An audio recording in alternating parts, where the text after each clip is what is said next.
Forspoken is an action role-playing game developed by Luminous Productions, published by Square Enix, and was released on January 24th of 2023.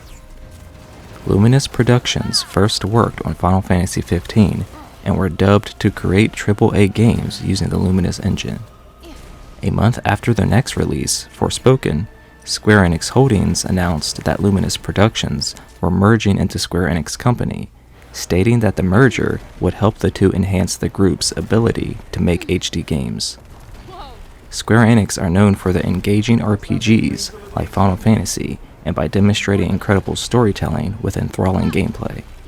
Their prowess of releasing hit after hit exemplifies their name in the game as one of the heavy hitters in the industry.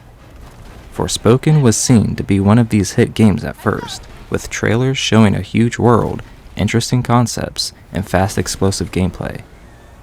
Unfortunately, it seems the benevolence of the game was forspoken too soon. Under the condition you serve 120 hours of community service. Thanks. You won't regret it. Next time you end up in front of me, I will not be as lenient. We clear? Good. The story follows Frey Holland, a down-on-her-luck New Yorker that seems to constantly be in and out of trouble. While in court for various crimes, the judge lets her off the hook as an early Christmas present, in the hopes that Frey can turn her life around. After Frey gets roughed up by some acquainted miscreants, she makes it home to her cat Homer and her bag of cash that she is going to use to start a new life anywhere but there. She wakes up to her apartment on fire, no thanks to her thuggish colleagues, and bolts out with her cat while her home and ticket to freedom are ablaze. After giving up her cat to the judge and reaching the lowest point of her life, her attention and curiosity get pulled to an arm brace that sits in a building. Putting on the brace opens up a portal, and Frey is whisked away to a fantastical land of monsters, dragons, and political affairs. Now armed with a golden, snarky level-headed vambrace, Frey must forcefully and unsystematically make her way through this new world. Whoa.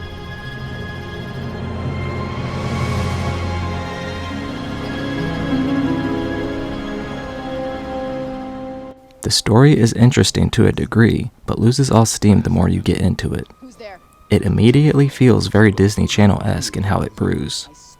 A hardened, troubled woman is whisked away to a faraway kingdom to learn hard life lessons that teaches her the meaning of love while finding out her true purpose in life. You can easily guess every new story beat. Being predictable isn't necessarily a bad thing when it comes to a story, but the story here in Forspoken is tasteless and lackluster. Did I just do that? Well, definitely with my assistance. I did not just do that. We did. I just moved shit with my mind. Perhaps our connection has somehow awoken some abilities. I just moved shit with my mind. I just keep hearing I. I just moved shit with my freaking mind! Frey as a character is incredibly annoying, and it's humiliating to even play as her. Her character is so hateful towards everyone and everything, which I guess can provide some good character growth moments if you design a bad or mean character with nothing to lose who is thrown into a leadership position, but there is no growth from her at all. Frey is just dumb. Every chance she gets, she demonstrates how useless and unintelligent she is. She is constantly bickering with her talking cuff, Vambrace, and is non-stop demeaning and irresponsible. There was an attempt to have these two characters have somewhat of a chummy, regretful, I don't like you but I'm stuck with you and we have to figure it out together and then we will like each other by the end type of relationship, but it falls flat with cringy and irritating dialogue that is supposed to be humorous, but comes off as exhaustingly vexing. Destruction and corruption are forms of creation in themselves. Wow, you sound like a serial killer. What? Destruction and corruption are beautiful forms of creation in themselves. I don't sound like that. You absolutely sound like that. Oh no, you absolutely sound like that. Yeah, see? Two can play at that game. You're fucking stupid. The side characters are also unreasonable, given their circumstances, making no one in this world likable, including the Val protagonist, Frey. Frey is not only fighting with her cuff, but she is fighting with every person she runs into. Her drive and purpose never makes sense. Frey keeps crying and complaining that she wants to go back home to New York to everyone, but is non-stop terrible to the people trying to help her.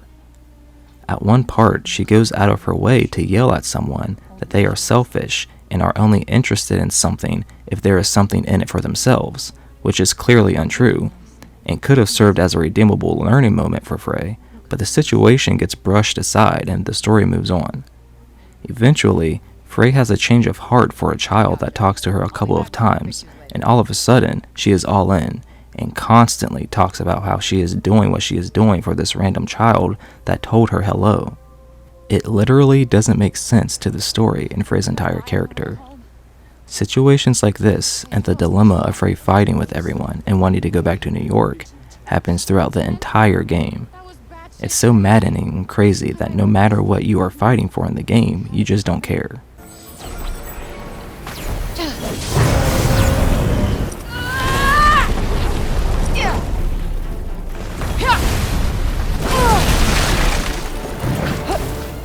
A common thread with how Forspoken is designed is that a particular part of the game devalues or ruins another part of the game, and it continues in a circle. The story of the game is delivered in chunks, which ruins the pacing completely. The game is separated into a central hub area, the city of Sepal, which is the main capital of the lane Athia that you run around in, and the different sectors that surround Athia that are ruled by the main antagonists, known as the Tanta. The thing is, these areas around Sepal are huge, but there's nothing in them. There are side quests and side objectives to do in the surrounding areas, but due to the story of the game, there are no other people out and about. There is a blue fog called the Break, and when something comes in contact with it, it gets twisted and turned into a monster. Frey is the only one that isn't impacted by the Break, so she must be the one to journey out of the walls of Sepal. The structure is as follows. You get a main story beat in Sepal, and have to venture out into one of the lands of the map. You run in a straight line through that land, make it to the end, and defeat the boss. Rinse and repeat.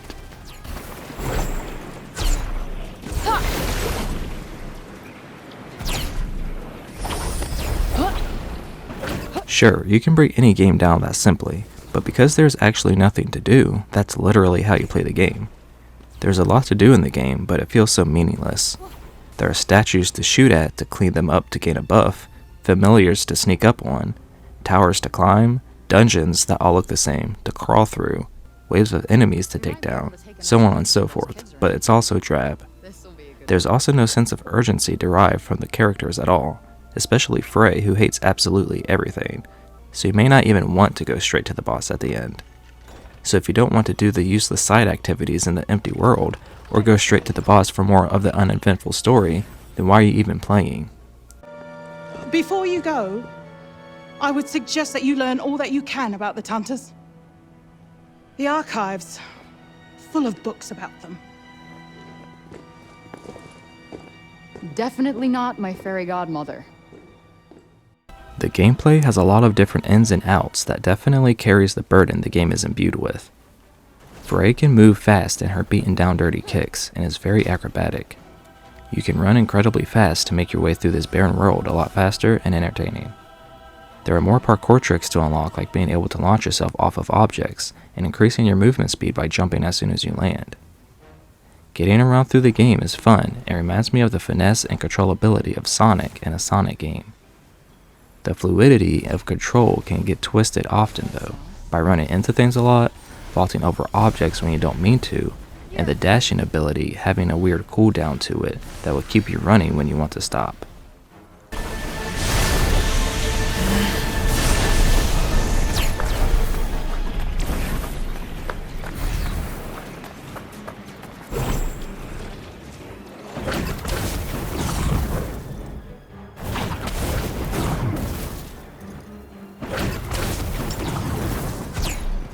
Forspoken takes its time to give you any substantial abilities to really play with, and you won't really understand or get to see much of what it can deliver until 40 to 50% into it. The further you get into the game, the more magic Frey will have at her disposal. Frey starts off with earth-based attacks, and leveling up by defeating enemies and completing quests will give you enough experience points to unlock different skills to unleash on the different infected monsters known as the Breakborn. The magic in Forspoken is inventive and imaginative, and the haptics of releasing the different types of magic feels responsive and appropriate. Taking down the break zombies and other enemies is exciting, especially on harder difficulties. Hey, Mother Nature would like a word. Now's your chance. Here it comes. Gotta work a little there. Only a little. Other mechanics in the game, like a rating system that determines bonus experience and loot, leveling up your health and magic, as well as assigning buffs like bonus damage to your different cloaks and necklaces, making them more proficient, equipping different colored runic nails to give your magic different attributes, and completing multiple assigned goals to increase the significance of a particular ability, adds plenty of complexities and substance during your time playing the game. That is, if the game was actually fun to play around in. Even though the game has all of these different layers to its mechanics that feed off of each other and add personality and individuality between different players, allowing specific and distinct gameplay experiences, playing the game and going through the motions is boring. The game is practically just a giant battleground, and every activity is just throwing spells at enemies, which gets old during long play sessions. Every single time I played this game, it put me to sleep.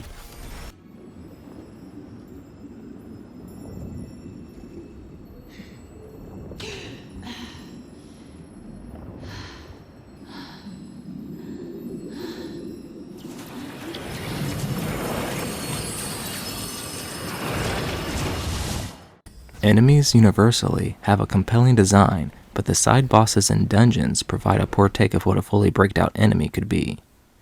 They are pretty much just lame blue skeletons. The boss battles are engaging and give you a reason to master your abilities, but with the amount of abilities you have and being able to completely overpower yourself by running around the open world, a lot of the boss's movesets and powers can get overlooked by destroying them with ease. There was one late game boss that gave me a challenge. It was one of the more cooler designed enemies that was memorable, that I usually think about when I think about this game. Got you on your toes now. Ooh, that's gotta hurt. Forspoken has a lot of bizarre design choices that envelop the already stale and mundane game. Similar to a lot of modern games, Forspoken is riddled with non-stop tutorial screens. It's insane. Every chance the game gets, a side screen pops up to tell you something new. This happens to the very end of the game and even after. The side screen might as well be its own character. There are so many awkward cuts, like long moments of characters standing around in silence before the scene transitions. The bard will begin to play a song, but just doesn't, and the scene will jump to after the song. There's a part at the beginning of the game when Frey is breaking out of the jail, and the entire sequence is slow and embarrassingly amateurish in the way that it plays out.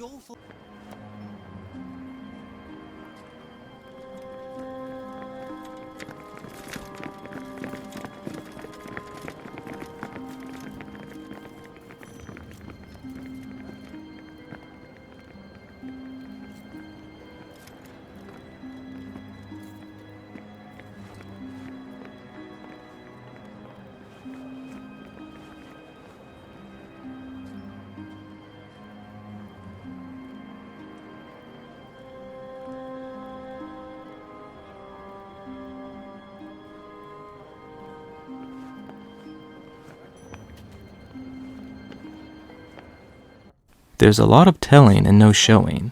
There are points during the story where you come across something important, and characters will give these long-winded monologues explaining why it's important or why you should care.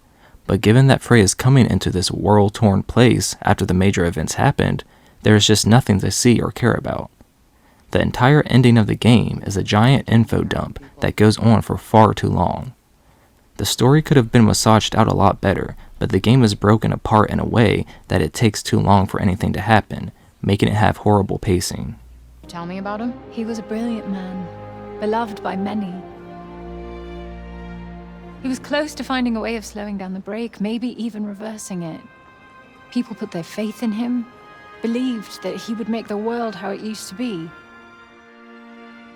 I'm trying my hardest to continue his work, to keep hope alive. Here, these are his notes on the Tirana. Graphically, the environments look fantastic. Old towers and ancient forts baked into the vast landscapes, and shrubbery surrounding cascading rivers and sparkling lakes look dreamlike, and paint this fantasy world brilliantly. Character models don't look as beautiful though. At times, characters' faces and their skin stretch eerily, making them come off as uncanny. Just their models in general don't look or move the cleanest, and the mouths look abnormal when a character screams. Halt! My name's Frey Holland. Prov summoned me. Can you take me to her? The music tries to mix different elements of our world in a more fantasy type of setting to fit the style of the game, but it comes off as brash and jarring. There is a hip-hop urban beat that tries to shamelessly bounce with a mythical world-sounding orchestral score, and it sounds displeasing. It is unique for sure, and coincides with the game, but that doesn't make it sound good. There are some memorable pieces like the main theme, but that's only because it plays non-stop and has some beats during the main story that is able to stick concretely and establish itself in the web of what makes Forspoken Forspoken.